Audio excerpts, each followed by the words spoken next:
Welcome to the Terrible Podcast with your hosts from SteelersDepot.com, where you can find all your latest and greatest Steelers news. It's Dave Bryan and Alex Kozora, always lit, talking Steelers. And now, here's Dave and Alex.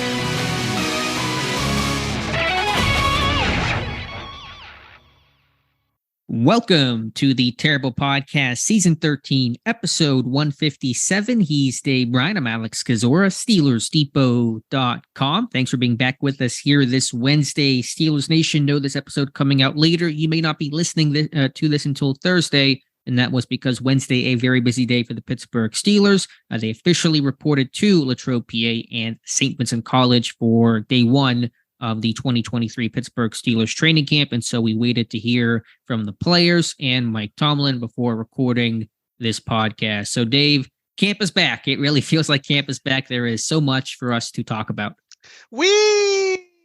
I like that little pig in that Geico commercial. Out the window. Yeah, with the pinwheel and all like that. Off we go, hitting the ground running. And we better get after it because we got a lot to talk about before we pack you up and kiss you on the cheek and send you off to Latrobe to Saint Vincent College. All right, let's dive right on in. We'll start with kind of the housekeeping because we're going to do the housekeeping to start every camp episode. And for the Pittsburgh Steelers, no news is good news. Mike Tomlin saying no Pittsburgh Steeler player will begin training camp on the active PUP list. And so he said no one will be limited tomorrow. We'll see if maybe somebody's working just individual or whatever the case is. But bottom line is Pittsburgh looking extremely healthy to start the 2023 training camp. Yeah, you buried the lead, too. Joey Porter Jr. signed his deal. Oh, yeah. So much has happened today. That feels like an eon ago already. So I apologize. Yeah, Porter finally signed, sealed, delivered. Yeah, and look, kind of to move this thing along and parlay all of this together, you look at the entire, the totality of the offseason and all that's happened. And then you move on forward into mandatory or mini camps and then OTAs and mandatory mini camp and on into the latter portions of the summer. They got Alex Highsmith done and extended before camp. And we knew they were going to get Porter done. It was just, how close would they cut it? And, they got it done. And he signed today. He actually physically signed today, which was his birthday. So kudos to him. That's quite a birthday present for him. It sounds like he is going to get all of his signing bonus up front. That probably was, as we talked about several times, probably a sticking point with the payout structure of the signing bonus. Some teams like to pay that out over a year or even a year and a half as far as installments go. Players obviously would like to get that in the bank as soon as possible. So it seems like he won that. And we don't know exactly the percentage of the fourth year money, which was obviously the other holdup. But it certainly seems likely and sounds like that's going to come in at 70% of the fourth year money. So long and short of it is he signed, sealed, and delivered at this point. And one thing we said, it's impossible to guess what the PUP and the NFI list will look like because some of the stuff you just don't know what's going on behind closed doors. I know we both kind of were wondering. Cole Holcomb, Allen Robinson, what's going to happen there? Might they start them off slow? That's not going to happen. They've got everybody. Mike Tomlin doesn't seem to think anybody's going to be limited at the start of camp. When it comes to a 90-man roster, look around the league. How many teams can say that this year? So I guess to wrap it all up in the bow from, obviously the end of last season until we get, until this point in time right now, could anything really have gone better? I mean, obviously people will say, well, they could have signed this guy, that guy, but all that kind of stuff. But as far as what has happened, and then really there's no drama going on with this team or anything like that. Once again, got these contracts done. I think just wrapping this up in a bow, you got to take, as Hines Ward would say, you got to take your hat off and hand it to Mike Tomlin and Omar Khan and Art Rooney II, right? I'm almost a little nervous, wondering things are going too well right now. What's going to happen on Thursday that might change the tone and tenor of our conversation? But you're absolutely right, Dave. I think, I had an article about losing Cam Sutton. I think that was a mistake, but putting some of that stuff aside, there's always going to be some things you can second guess. But in terms of what actually happened, and especially kind of the, pre-camp, checklist of getting Porter signed, getting the Highsmith deal done, the team being healthy, it's as good as it could have gone. And so, yeah, it's a really good start. It's just that it's a long process. We'll see what the conversation looks like tomorrow, a week, a month from now. But right now, this team is in a really good place. Yeah, look, I know it's impossible to remember every little detail of every little offseason as long as we've done this, and me even going back to, 2008, right, when I started the site and all. But, it really does look like this has been, just top to bottom, a very, very positive offseason for this team. And things need to have been positive and stay positive if this team's, going to have any chance to compete and get into the playoffs this year. So, it's just they're in a very good place right now as they get ready to start their first training camp practice, I feel. They are. To go back to Porter, should I say this? Is this out of turn to say? Because Aaron Wilson had a tweet that was deleted that said Porter got 70% in the fourth year. And then when he reposted it, there was no mention of that fourth year. I don't know if that was inaccurate or something that was not supposed to be said. But as you mentioned, it sounds like 70% is going to about be the number on Porter. It would definitely make sense when you look at what Levis is and then how the escalation was on the play. It was like a 5% jump on the players before them, right? Right, because Levis was 60.5%. So I thought 70% would kind of feel like the floor for what Porter would get. Yeah. I had it as after Levis signed, I figured it would come in anywhere between 65 and 75%. And if it's 70, then that's right in the middle. I can't foresee it being higher than 75, but we'll find out here and pass along the word to the people here probably by the time, Monday or whatnot. And then for the injuries, again, we'll get a lay of the land tomorrow, not expecting anything major before practice begins. But as we start every training camp podcast, essentially, we talk about, whatever the injury recap of the day is, whoever might get hurt in practice, whoever might be not working fully will be on top of that tomorrow. But as you said, good play. Even Pat Frymuth, because he was limited this spring. And for him to be healthy, I thought maybe he'd be kind of one of those surprise, quote unquote, PUP names. But this team's good to go. And just to be clear for everybody listening now, once these guys practice for the first time, if any of them tweak an ankle or worse, God forbid, they are no longer eligible to go on PUP or NFI. Okay, so that's a stipulation there. That's why teams put players on PUP or NFI. They're called active PUP, active NFI list. But you can't, once you practice in training camp, you're no longer eligible for those things. So that's important to keep that in mind moving forward. So if a player gets hurt, if it's going to be a long-term or God forbid a season injury, they would have to go to IR or just start the season injured because they're no longer eligible to go on PUP or NFI.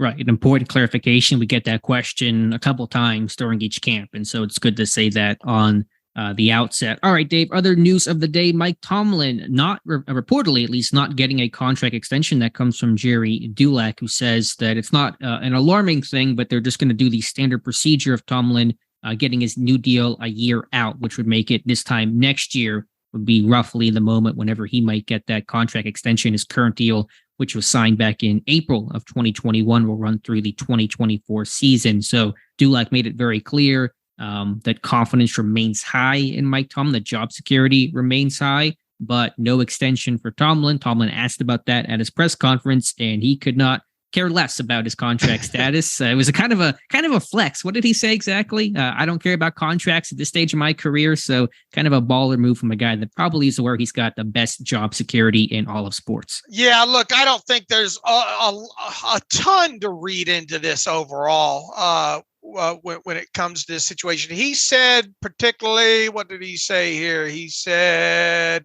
find a quote here real quick. Wow.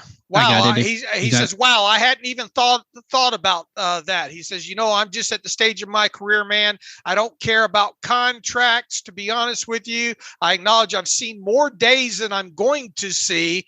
He says, that's the nature of this thing. I'm appreciative of the opportunity. I'm singularly focused. I'm thankful that I'm at a stage in life and in my career where that's a non-issue for me. Now, I think at this point we should, I would speak with 92% confidence that he'll get an extension next offseason. However, if this thing goes way sideways for whatever reason, and you're talking about a 3-14 season or something, maybe there'll be some discussion there. But I don't think either one of us can see that from where I sit right now. I would expect this time next year for us to be talking about Mike Tomlin having an extension. Yeah, me as well. I've said a couple times, and I'm sure you probably agree, that just like Bill Cowher, just like Chuck Noll, Mike Tomlin will get to coach in Pittsburgh until he doesn't want to coach anymore. And it feels like he wants to continue coaching for quite some time. He'll get to go out on his terms, not be dictated. And essentially, he's never going to be fired, right or wrong. That's probably the expectation. Although, you're right. If not even, let's assume it's not a disaster 3-14 season. Let's just assume for a second this team does not make the postseason. The conversation will continue to swell and grow around this team's lack of postseason success. But sure. More to the point, again, I expect Tomlin to have a new deal by about this time, 1 year from now. There will be a lot of talk after the season if this team, especially if they finish below 500 and don't make the playoffs for whatever reason. Obviously you hope it's not multiple injury related. I mean, that kind of builds in a little bit of an excuse there, I guess, if that happens there, but you can count on there being a lot of speculation. Does Mike Tomlin deserve a contract extension after not making the playoffs all those years and all? But that'll be, we got a whole season to go before we start talking about that. But I mean, within that, it's going to be a topical discussion now because there was so much speculation heading into this week that he would get a contract extension, particularly announced today, more than likely. But it didn't happen. I know neither of us may know the answer to this without doing our classic look it up middle of the episode, but had Tomlin ever gotten an extension 2 years out before, or has it always truly been a year out with every extension that he's gotten in the past? Do we know that for sure or not? I can't remember off the top of my head. I want to say there was one time in there at least, but that's what I thought. That he got it 2 years out. But I don't want to speak wrong on it. I don't have all the dates in front of me. Yeah. Point is, though, not a concern for Tomlin, and I don't think it's going to be much of an actual talking point in terms of won't he come next summer, and it may come in the spring because his last one came in April of 2021. So this could be, right after free agency, before the draft, where that thing gets done. So if it hasn't happened by this time a year from now, probably something to talk about once camp begins in 2024. Until then, it's a non-story for me. All right, moving on now. What else Mike Tomlin had to say? Probably not a lot. I think he even kind of made the joke. You guys are asking me some pretty heavy questions that I might not have the answers to right now as we embark on the first day of training camp. But talked about Kenny Pickett and his attitude and leadership and all those things being positive. Mentioned Najee Harris continuing to be a leader. Anything else from Tomlin that stuck out to you, Dave? Yeah, just made sure to point out, and it was obvious things that they expect to be balanced on offense. They need more explosive plays, where we heard that before. I mean, we're not breaking any news when it comes to that, nor did Mike Tomlin really with anything that he said. I think he just kind of laid out there, and he doesn't know what some of these things are even going to look at, like whether or not to be excited or potentially disappointed, because there are so many unknowns right now. And that's why you sort these things. That's what camp is for, to kind of figure some of these things out. So, look, I mean, we're going to learn. I think we're going to learn a lot about this team during training camp, and he obviously will as well. I think the one thing that stuck out for me with Tomlin, and it's one of those things I guess you kind of have to say that you're not worried about, but Tomlin was pretty adamant he's not concerned about all the new pieces defensively creating any sort of communication issues. And I've had that concern throughout the summer, all those hubs of communication, the new faces, whether it's Cole Holcomb at slot corner, which is uncertain, at strong safety with Terrell Edmonds gone to Philadelphia. Tomlin pretty confident it won't be an issue. I wish I could share that confidence, but we're going to have to wait and see on my end. The good thing is, and he pointed out, a lot of these guys have played a lot of football. So you just kind of, you hope that that, the experience that those guys are. Look, several of these guys obviously seem above the ears to be fine when it comes to that regard. You got a lot of higher pedigree high drafted players within that mix as well too. And you got Casey coming back again, and obviously Minka back, and at least you do have some guys returning. I'm less worried about even though I say that you got those veteran guys in the secondary and all like that, I'm a little less worried about the up front guys, even though you've got some turnover on that defensive line and all, because I think even TJ Watt talked today about, him and Alex Highsmith, they could just look at each other almost, and know whether or not one's going inside or something like that, and they have hand signals and all like that. And obviously Cam Hayward's going to make sure he gets people lined up, where they need to be and that kind of stuff. So, if there was any positions of concern, it would be at, inside linebacker, because you got two new pieces there in Holcomb and Landon Roberts. And obviously you could have some youth, and, you figure to have youth in the secondary at some point along with those veteran guys. So that's what training camp's for, right? To try to work out those bugs as best as you can.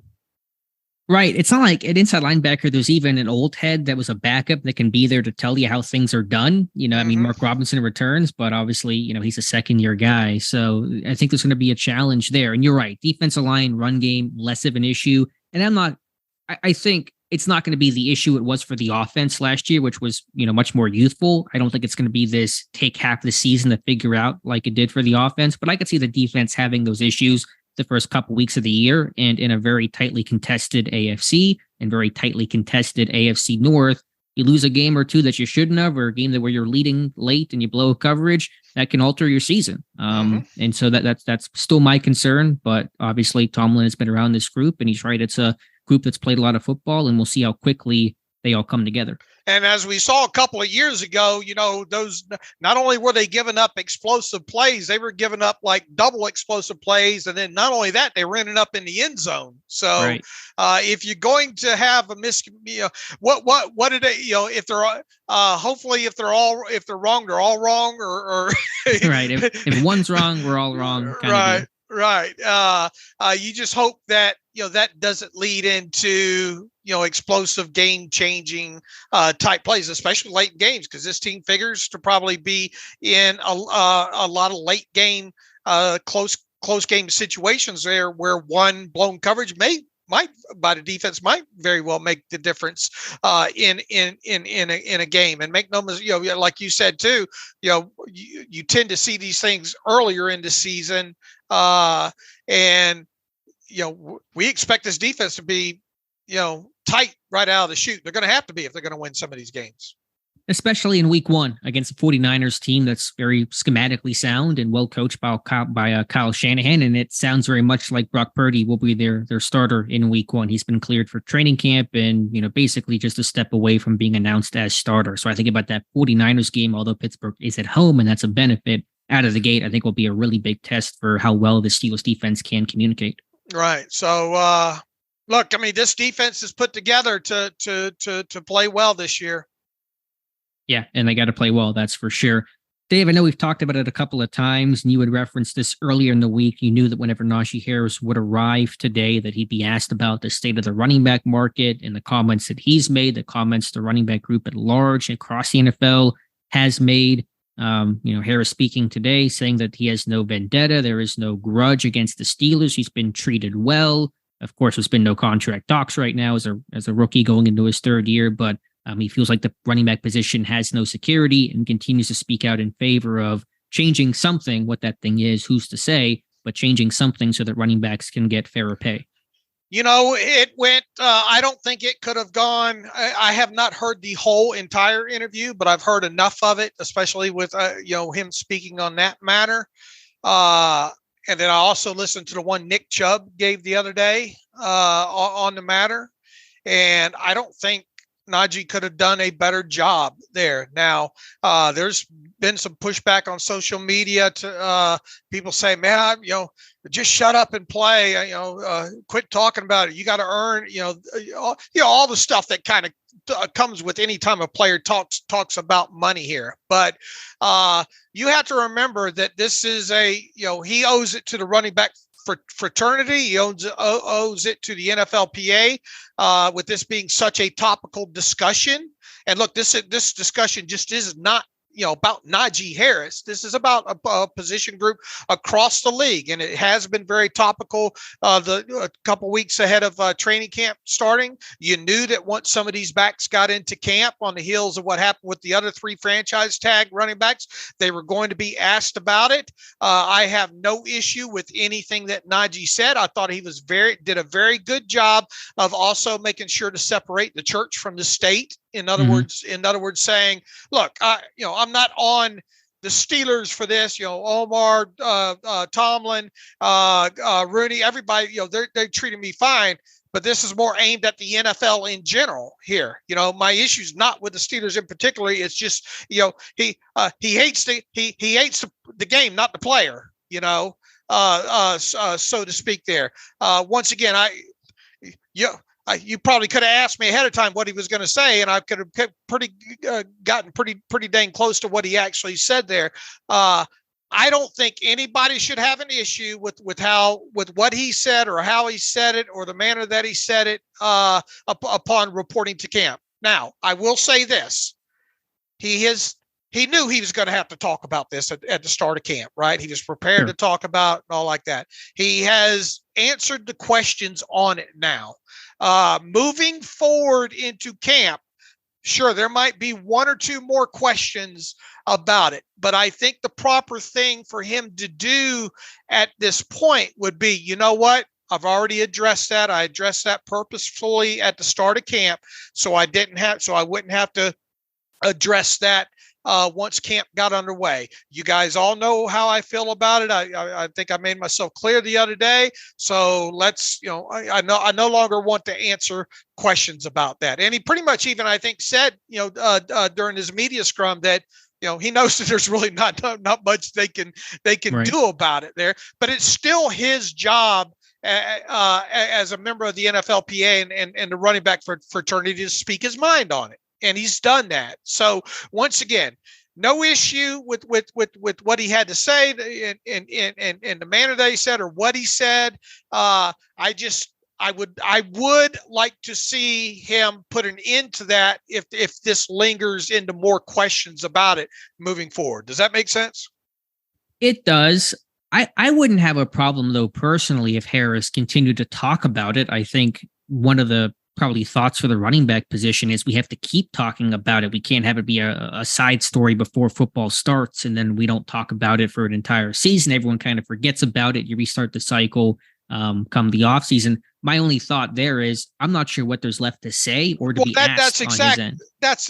You're exactly, well, you hit on it. I mean, what is left to say other than rehashing things that he's already said at this point? And at that point, I don't think that's when you that's when you run into the possibility of being hung by your own tongue. But well, you said because it was, if you change up anything that you said, then it goes, well, back here you said this, that right. kind of thing. I think he just shouldn't change the message. And he doesn't have to say it every single time, but occasionally still, get that fact out to the we deserve to be paid. I mean, I'm okay with that. Yeah, I would just, I think now that he said his piece, and look, once camp gets underway and his next media scrum might 1 or 2 more of those questions trickle in on that. Okay, that's fine. Answer those. But at some point, I personally, and maybe listeners will take it. Most of the listeners don't even like us talking about it at this point. They probably think we've talked about it too much at this point. But I just think at some point here early on in training camp, you just need to draw the line on it and say, look, I said what I said. Let's move on. Right. And I do think obviously once football begins and there's really, football things to talk about, those questions are going to subside and it's going to become a footnote if really even mentioned again, because if I'm a reporter, I don't even know what else to ask the guy. He's already been asked about it during OTAs. We talked about it today. There's going to be football things to discuss. So I think it's going to kind of be a moot point, but I think Najee's done a really good job of saying his piece. And I like Najee Harris said he'll tell you what he truly thinks and it's not just full of canned answers, and he'll give you his honest opinion without making himself look bad or making the team look bad or anything that's going to drum up some sort of crazy controversy and be front page headline news. So I think Najee certainly has that right to advocate for himself, to advocate for the position. I think he's articulated it extremely well, and hopefully he has a good season and you take it from there. So I thought Najee's handled himself extremely well throughout this entire process. Yeah, the best thing he can do right now is just go on out and have a healthy season and lead the league in rushing and, put up 1,700 total yards from scrimmage and about 14 touchdowns, and that'll make a strong point.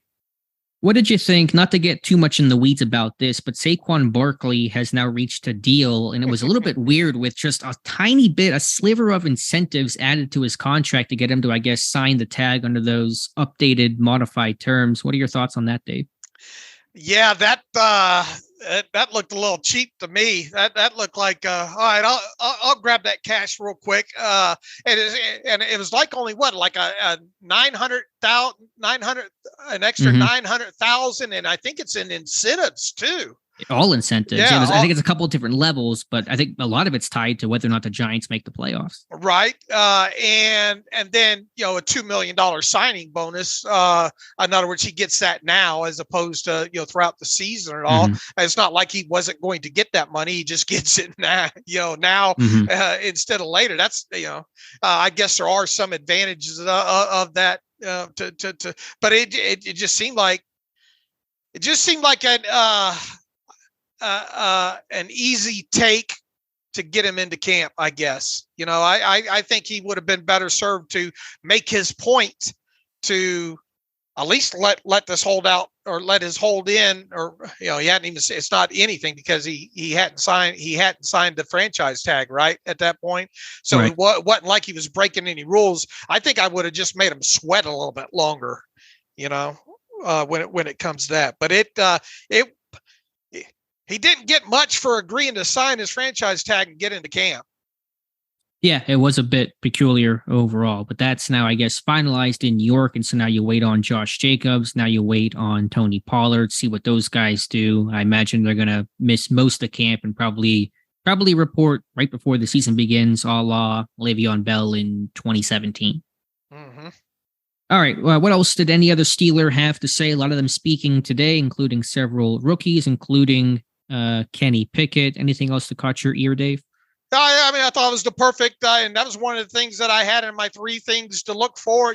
All of the 3 things that I had to look forward to got answered on reporting day. One was whether or not, Tomlin get an extension. The second one was Najee's nod to the running back market. And I think was it the third one about Pickett?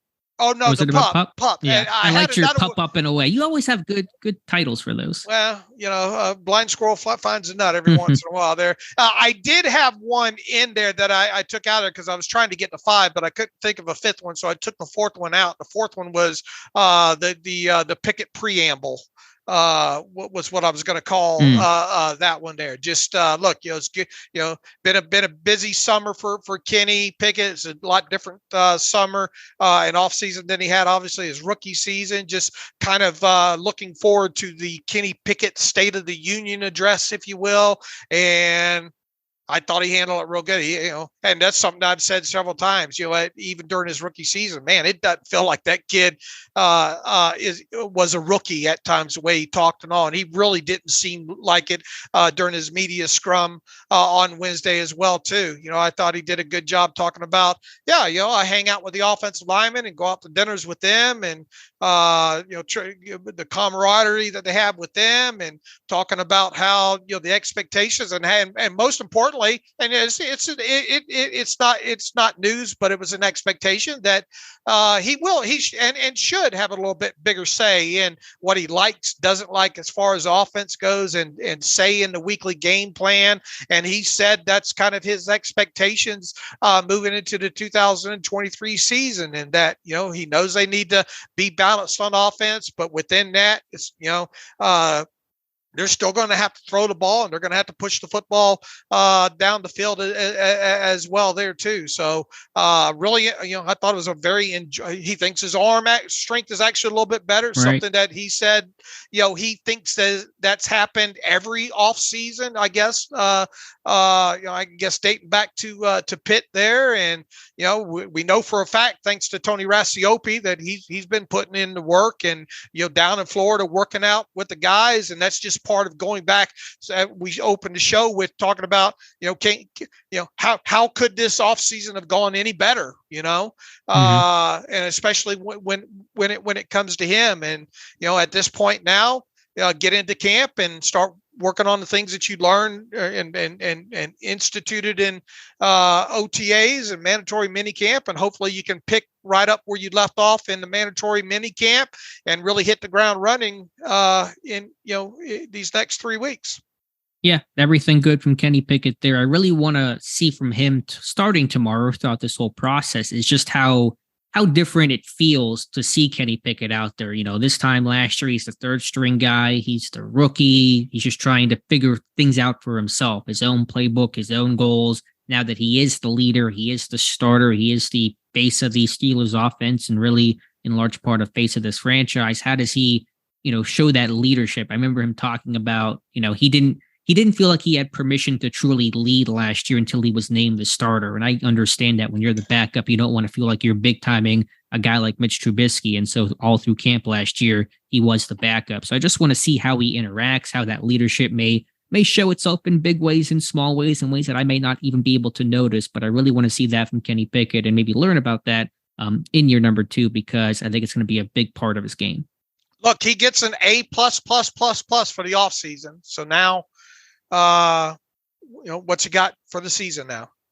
Right. And hopefully a lot, because they're going to need him to take that second year jump. Elsewhere, Kevin Dotson, just a brief quote from Steelers.com, but an interesting one talking about him needing to work on the mental aspect. And that's the thing he'll be trying to accomplish this summer. I'm not even sure if it's going to be enough, even if he does work on that and cutting down mental mistakes, missed assignments, and obviously too many penalties last season. But Kevin Dotson with the admission of what he has to work on. Yeah, and probably got to get a little bit deeper into that playbook and the understanding of that. Boy, the penalties. How many false starts were there last year with him? There was a bunch of ineligible downfields. I can look up how many that he had. I think our Jeremy Pike wrote had 12 penalties in total. I can see what the actual 4 false starts. Yeah, 4 false starts, 4 holdings last year. Let's see, 12 in total. 1 was declined.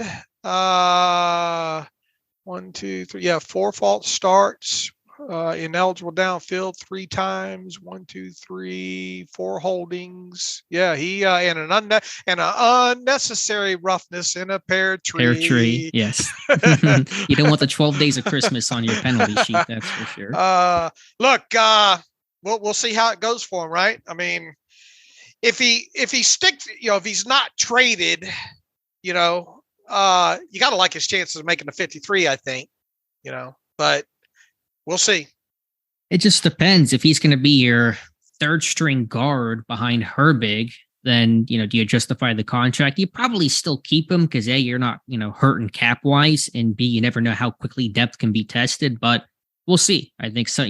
Teams around the league are going to lose offensive linemen, and his name's got to come up in trade talks if he's running, behind and playing in the second half in preseason games. Pro personnel directors around the league is going to see Kevin Dotson, a full-time starter for Pittsburgh last year, playing in the fourth quarter against Tampa Bay or whatever, and say let's give these guys a call and see what's up. So we'll just see what happens. Look, he could be playing for a starting job for 31 different teams this offseason. Because once again, you don't know how injuries work out and all like that. So this is an important training camp and preseason for him, for obvious reasons.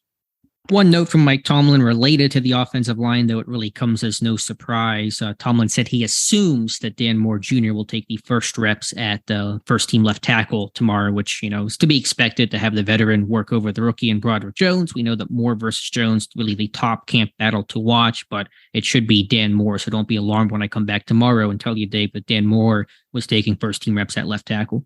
I got my shock face on. Hopefully you're sitting down for that information. Some people, though, I think just intuitively think, okay, Jones is the pick. He's going to be the guy from the get-go. Not going to work that way in Pittsburgh. No, and we'll see how it goes.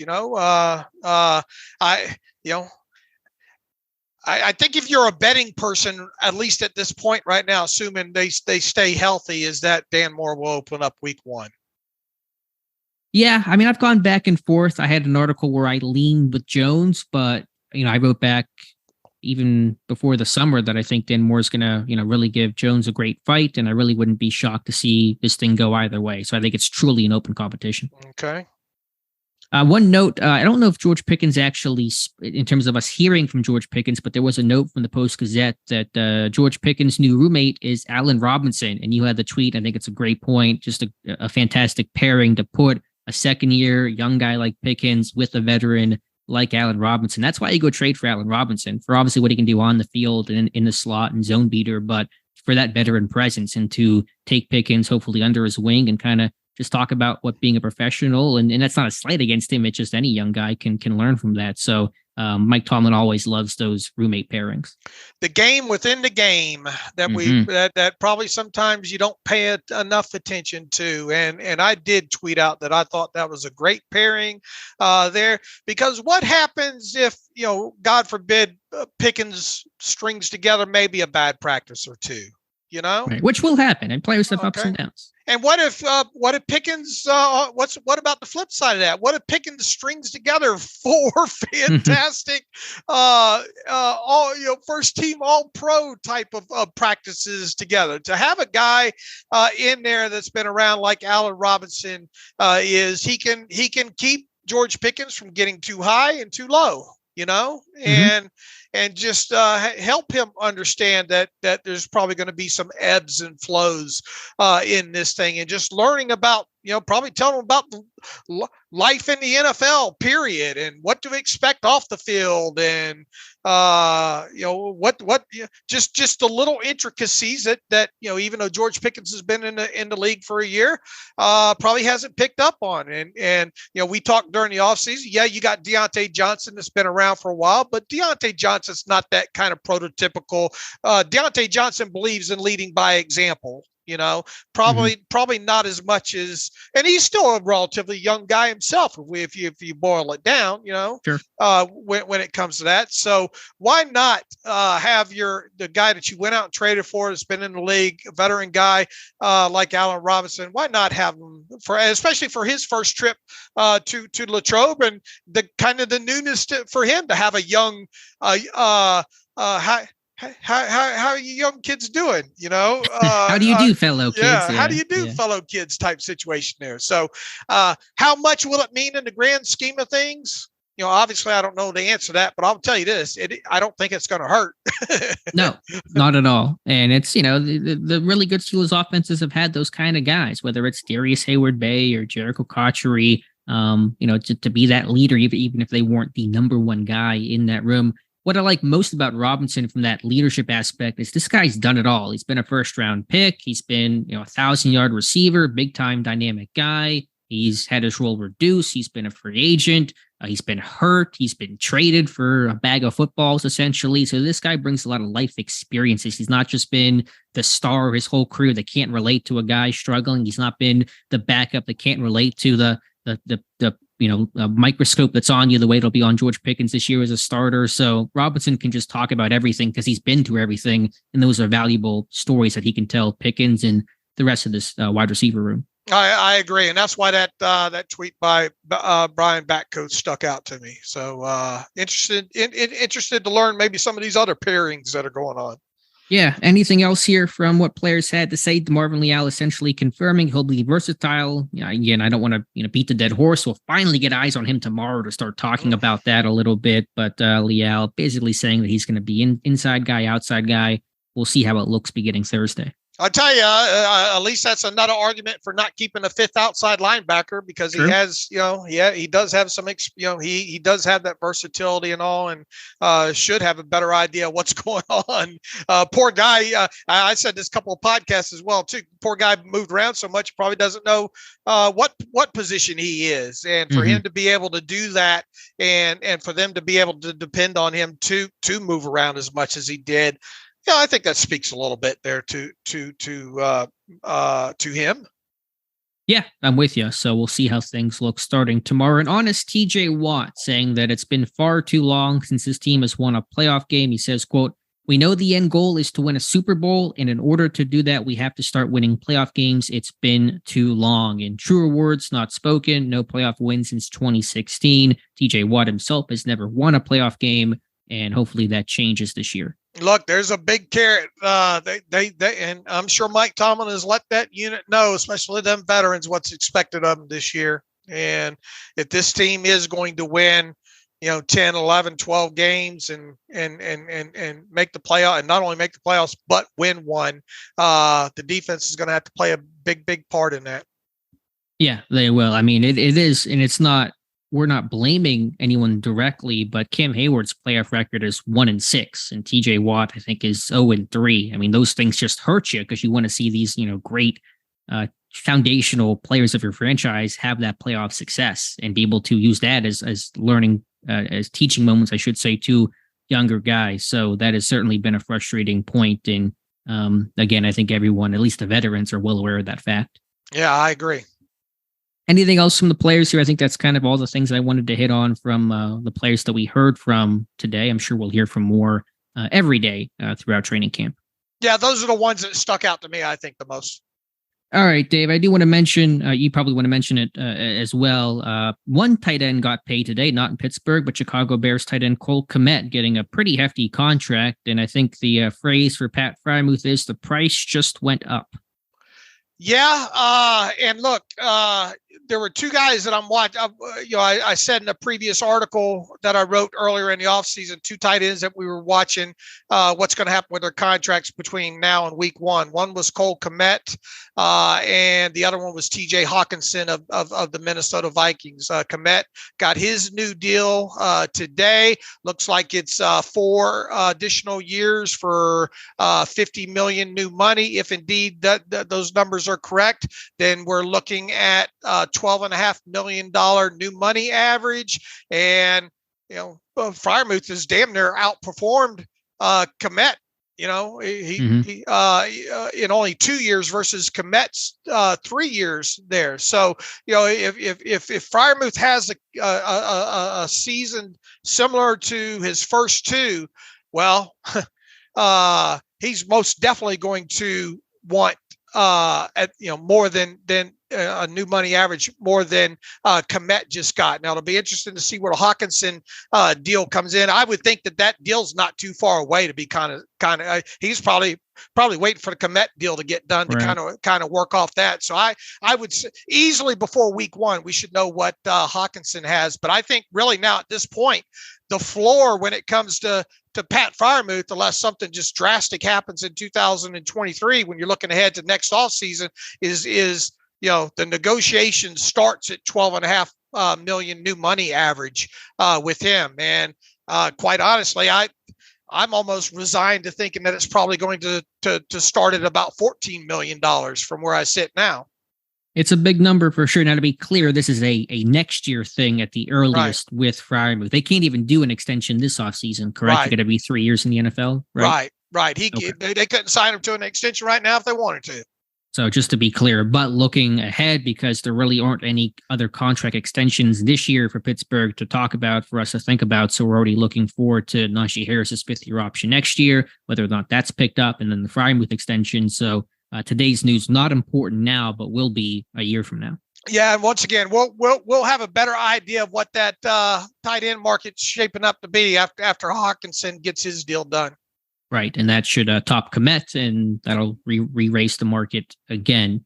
All right, Dave, on the last podcast on Monday, you and I went over my 53-man roster Steelers prediction. We're going to try to keep the podcast a bit shorter today just to get this thing out there since we are recording later. So just kind of walk me through, because you had your roster prediction come out today, some of the differences. I see a couple names here that are on your roster that were not on mine. So kind of just walk us through that if you could. Yeah, the quarterbacks, everybody should know: Pickett, Trubisky, Mason Rudolph. No surprise there.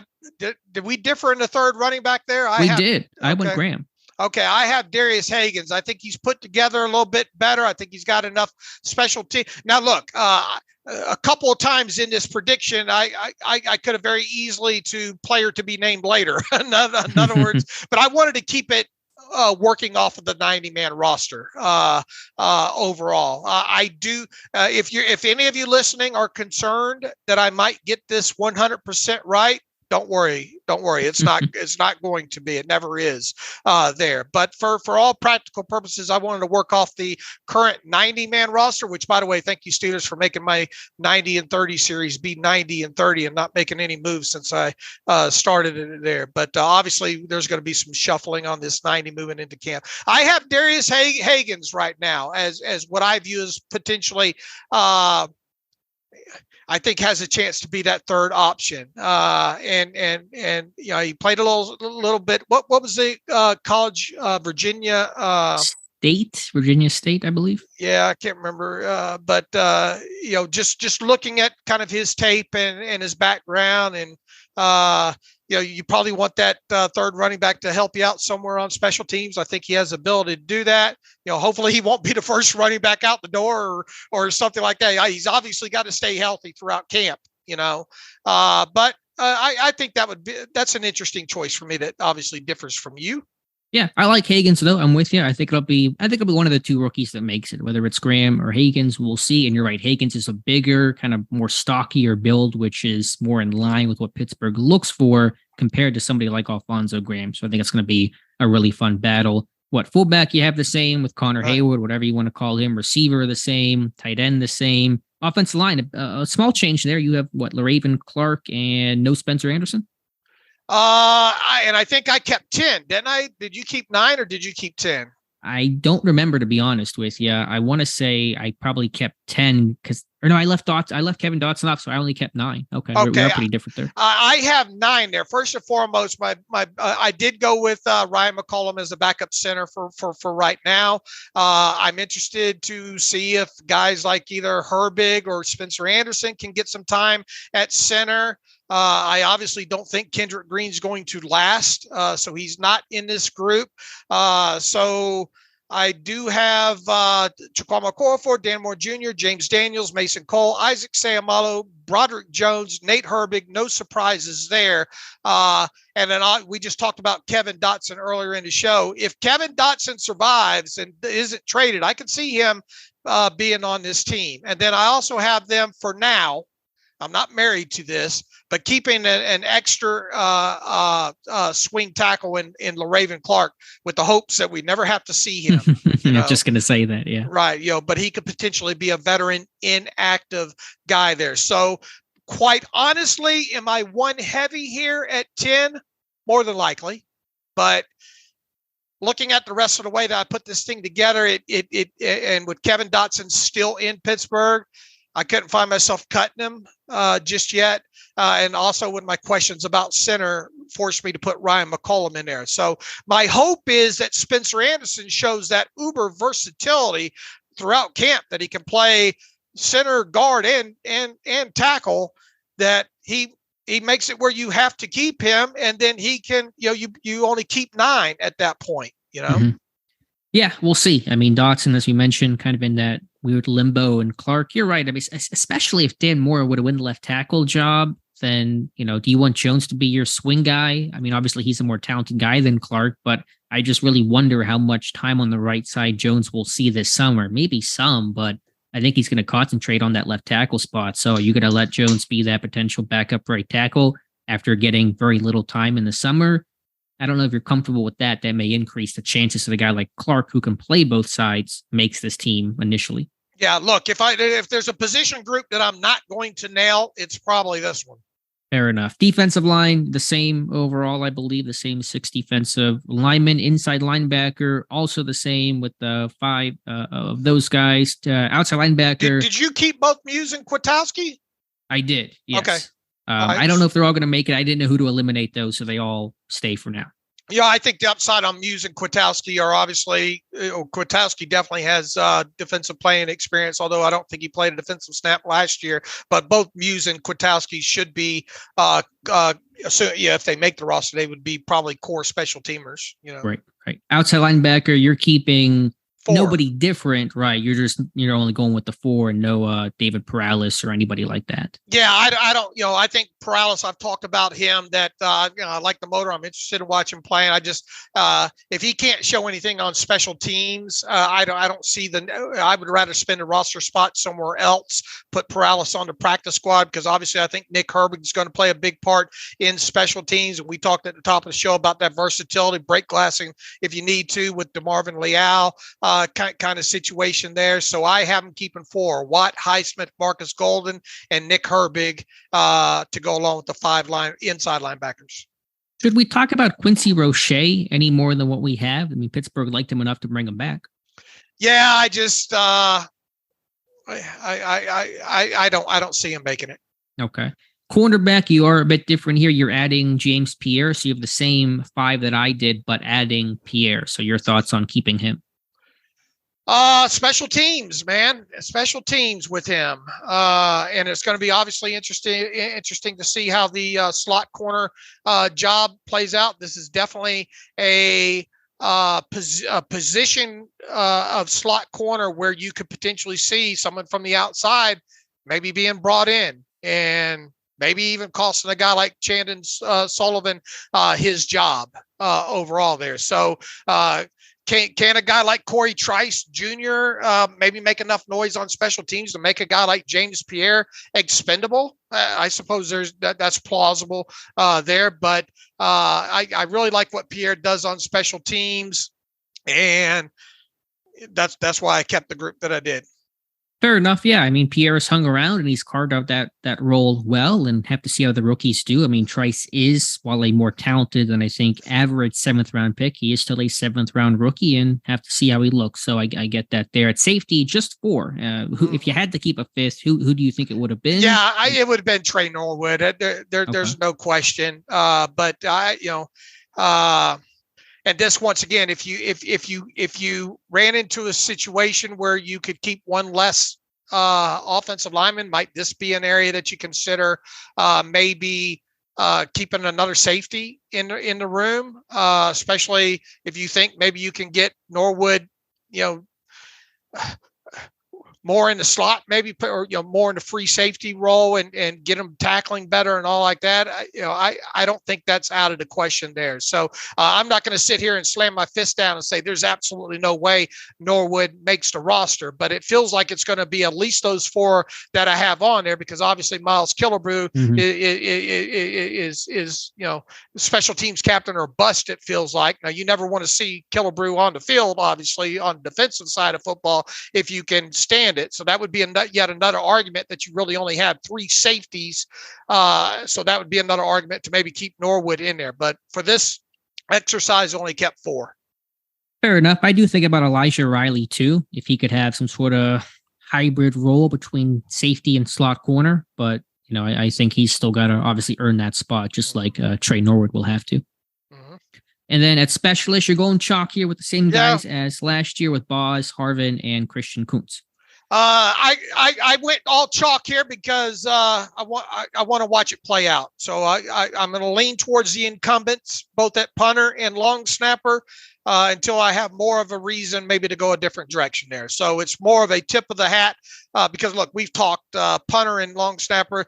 Those things could go either way, and it would not shock me one bit there. But I just gave a complimentary tip of the hat to the incumbents is all that is.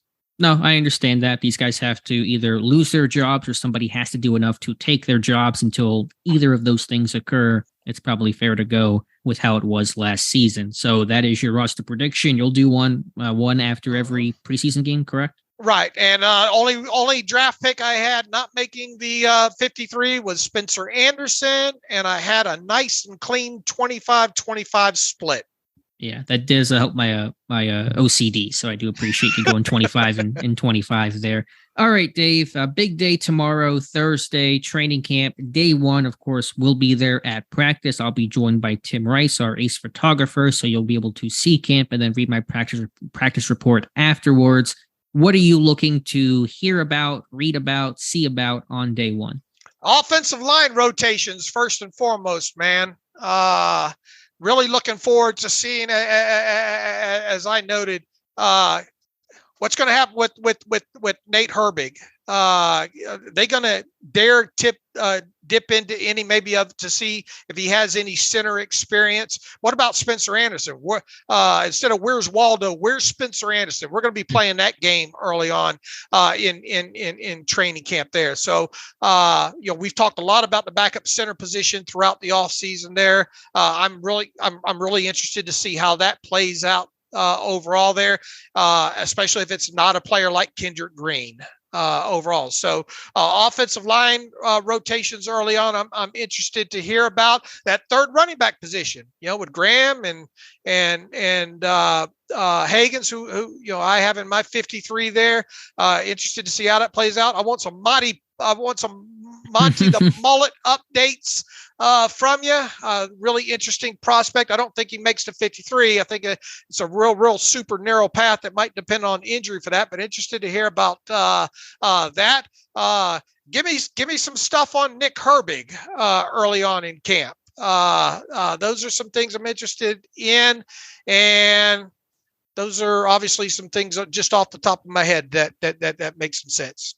Sure. I'm with you on all those things. I'm going to have especially try to get eyes on DeMarvin Leal, Patrick Peterson. Where are these guys moving around? Are they being good point. static? Peterson, maybe, how's, are we going to see any slot, Right. Now, early on in camp, traditionally and typically Pittsburgh's more static. So I wouldn't expect maybe not a ton of moving around for these guys, but for the more veteran and established types like Peterson, you may see some signs of that. So when they get into, I doubt they do a 2-minute drill tomorrow, but whenever they do that, I want to see where Peterson is in kind of those obvious pass situations and whatever sub package Pittsburgh runs. I don't know if they're going to get to dime tomorrow. It may be just more base and nickel, but be watching that to see where things start. And of course, keeping an eye on that throughout the summer. Obviously looking forward to some Calvin Austin III updates, right. Getting back on the field again. And, Alan, so, obviously the some of the newcomers and Holcomb and Allen Robinson and a plethora of things I'll be asking about. What's the top 2 or 3 things that you're most looking forward to at the start of training camp? The first 2 or 3 days before they put the put the pads on, put the foil on. Right. I think again, Leal, Peterson, just in alignment for those guys because we've discussed it so much. For me, because I'm excited for camp, it's going to be a lot of fun. The first 4 days in shells are going to have kind of an OTA-like feel. You're not learning a ton about, personal performance and a super critical evaluation because you're still in shells. You can't tackle. That won't happen until the 5th day, the Tuesday, after their off day on Monday. That's when things really kind of ramp up. So I like to look at initially kind of an initial depth chart, where guys are lining up, what teams they're running with. Doing these things can and will change, but just to get a lay of the land early on. So when things do change and shift, we can be able to actually articulate that and talk about what has occurred. So it's usually that for me. And then some of the individual guys, Austin, a great point on him, to see him for the first time since last camp and see what the progression is like with him. And then I know it's not going to be a fun thing to talk about, but as much as we will discuss day one and we're going to bring it tomorrow, we don't want to overreact to day one. It is just one day of a long process. Again, they're not in pads tomorrow. And so I remember it's the example I always use a couple of years ago. Steven Nelson, whenever he first got signed, had a quote unquote bad first day. And people are, why should they sign Steven Nelson? What a miss. What a terrible signing that was. He was fine. He evened out. He had a solid career in Pittsburgh. So whether it's good or bad, it is just one day. And that has to be put into context throughout this pretty long process. So in other words, if Kenny for some reason doesn't have a good day, we should not be screaming for them to draft a quarterback next year, right? Right. I'm sure somebody will. And again, we're going to analyze it. We're going to talk about, who did well and who didn't do well, but we just put it in the context of it is one day, good or bad. And the guys that had a bad first day can improve upon that. The guys that had a good first day need to stack good days. And especially when the pads come on, they have to stack good days. My other thing to look at. Beat the heat. I don't know exactly what the forecast is tomorrow. I think it's going to be a pretty warm one. It's going to be 86, they're calling, with maybe some rain, some humidity in there. So through the weekend, it's going to be in the upper 80s, low 90s. And so we're going to find out pretty quickly who's conditioned. Well, as Bart Scott would say, can't wait. And Alex, be careful. Don't show off how fast a Porsche can go. On the way. don't try to make the trip to Latrobe in record time. Watch out for the deer, and always take a towel. Remember to always take a towel. I will need one with the rain. The deer, I've had some close calls this year with the deer, so hopefully I'll be okay. All right, and don't text me and drive, even though I want you to text me and drive. I always get the injury update the second I get on the road after practice. I'm like, crap, I gotta tell Dave what's going on. All right, let me leave you before we get out of here with a comment from Jim Irsay, the Colts owner. NFL running back situation. We have negotiated a CBA that took years of effort and hard work and compromise in good faith by both sides. To say now that a specific player category wants another negotiation after the fact is inappropriate. Some agents are selling bad faith. Shots fired, and so to speak. So we're getting an NFL owner to push back on this. But look, I mean, he's right or wrong, he's got a point. Probably not with the agents is selling bad faith so much, but that was probably the last two sentences. He probably could have to say it's in bad faith by both sides to say now that a specific player category wants another negotiation. He probably could have ended it right there, but that came in on the Twitter machine while we were on the podcast here. So no need to discuss it. Just wanted to throw it out there. I wonder if Najee will be asked about that. Maybe not the best thing to tweet about when you're about to negotiate, or your running back Jonathan Taylor is unhappy with his situation. So not sure that's the thing you want to say, but Jim Irsay has never had a filter before, so why start now? All right, shall we get out of here? Is there any reader emails? Do you want to get to one or two of those before we wrap up, or do you think we're good? Let me see real quick what we have in here that we might could thumb. And while you do that, just a reminder for tomorrow, Dave and I will come back. We'll have our post-camp podcast. It will be later in the day. My report should come out roughly, we'll call it between 7 and 8 o'clock. We'll do the podcast immediately after for about 30, 45 minutes. So that will hopefully drop around, say, 9 o'clock or so. I will get my McChicken afterwards for those, I'm sure, wondering. And that'll be the schedule for camp tomorrow. All right. One from Jeff in here, and probably ain't going to have time to hit this one. It's a question about Mahomes. And they said once Burrow's deal gets done, Mahomes will be doing a new contract as well because he's no longer a top 5 paid quarterback. How is that possible? They already restructured, blah, blah, blah, to clear space. And Over the Cap says that they have only $500K in cap space. Jeff, I'll tell you something. We have Joel Corey on all the time on the show. If you want a good listen, he addresses Mahomes situation and Burrow's situation. Go seek out Joel Corey's latest episode of his salary cap podcast. It's about 30 minutes long. I listened to it last night. It's absolutely fantastic. He would do a much better job in that podcast than I would do in 2.5 minutes trying to answer your email here. Let's see. Richard Jameson, on several shows, you mentioned that there has been a churn at the bottom of the roster. However, haven't the starting squad's been affected too, with half of the defensive starters being new to the team, eventually 2 of the offensive line starters being new to the team, not to mention the possibility of a new punter? Do you expect a slow start this season like last season? Are you concerned that a slow start will keep the Steelers out of the playoffs? Look, here's the thing. You're right. There is turnover, and we mentioned on defense, and obviously they've had some turnover on the offensive line and all like that.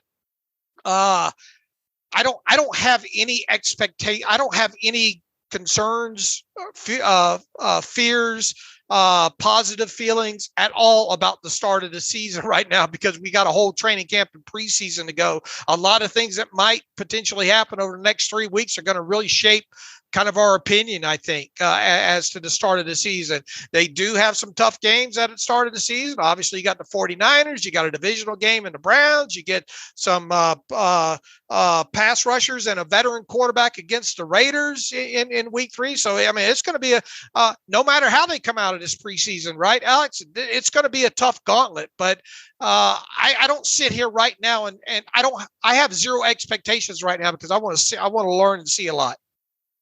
Right. As we talked about, Mike Tomlin does not seem super concerned. I'm a bit more worried about it, but it is one step at a time. It's not something I'm losing sleep over today. Let's just see how these guys look. I'm taking it day by day because we're kind of now really in the heart of the season. To the point about the roster turnover, true, there are some starting changes, especially defensively, inside linebacker, strong safety, probably slot corner, really, in fact, slot corner because Sutton and Millette are gone. But I guess whenever I say the top of the roster, I kind of meant more of like the established stars, and all those guys are the same with Watt and Minka and Hayward. And offensively, there's a lot more carryover there. So, there are going to be some starting changes, but I would say kind of that, 35 through 90 is really turned over more than the 1 through 34 spots on this roster. All right. Good answer. Good answer.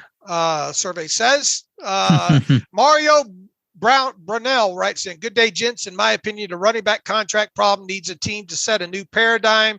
I think maybe present is what he means. Since the length of the contract seems to be the issue, why not trade the length of a deal for guarantees or add void years to lessen the cap hit? Whatever guaranteed money a running back is worth can be worked out by a running back's agent and GM. After that's determined, get that money to the running back in 2 to 3 years. If the team still wants to that running back after his guarantees are up, either restructure or cut him.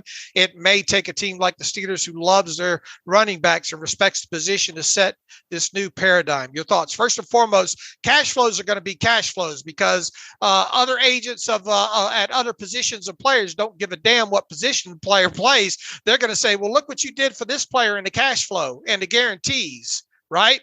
So that by beefing up guarantees and shortening the length of the deal, that could be used as a weapon against you in negotiations with other players. So I get where you're coming at, and I appreciate you kind of trying to think out of the box here when it comes to this. What's got to happen is running backs have got to just make it where they have to get paid, and be the new Christian McCaffrey. And there's got to be a couple of them to do it. The problem is will the next running back behind them do it? And that's kind of where we've fallen into the category right now, where since Christian McCaffrey has done it, and I guess to some degree, Derrick Henry, I guess, because the Kamara deal with the Saints, that's backloaded. That shows a good average yearly value, but I mean, he's not going to see some of that money in there. It's just set up to look better, overall. So I get where you're coming from, Mario, but there's nothing in the CBA that says teams have to do what you're throwing out there. And once again, I think if you did that on a short deal, a lot of first, increase the cash flow per se and guaranteed the whole damn thing. Well, then the agent of your next star linebacker or edge rusher that comes due is going to say, look what you did for him, and use that as a weapon against him. But I understand where you come from. Look, this whole running back thing, I know it's going to continue to get talked about. It's several of you probably tired of it, but until there's a new CBA, you might have one or two that reset the market. But there's not, to me, unless the NFLPA comes up with one of those funds or whatnot. But if they do that, they're going to piss off the other position groups and as well too. I just, for lack of a better word, and excuse my French, I think they're SOL. Yeah, I think so. I think, again, it comes down to some generational talent coming along that resets the market. Bijan Robinson, whoever else may emerge that'll, lift everybody else. But other than that, there are not many moves for the running backs to make.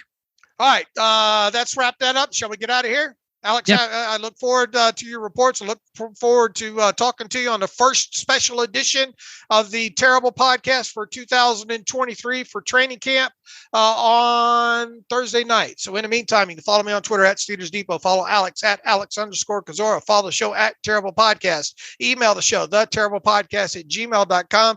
If you like what we do and want to donate to the cause, SteelersDepot.com. Hit the donate button up right navigational bar. Also, if you like an ad-free version of the site, SteelersDepot.com. Hit the ad-free button. Thanks for listening and staying up late with us on this Wednesday night, or getting up early on Thursday morning and listening to this. And as always, thanks for listening to the Terrible Podcast with Dave and Alex.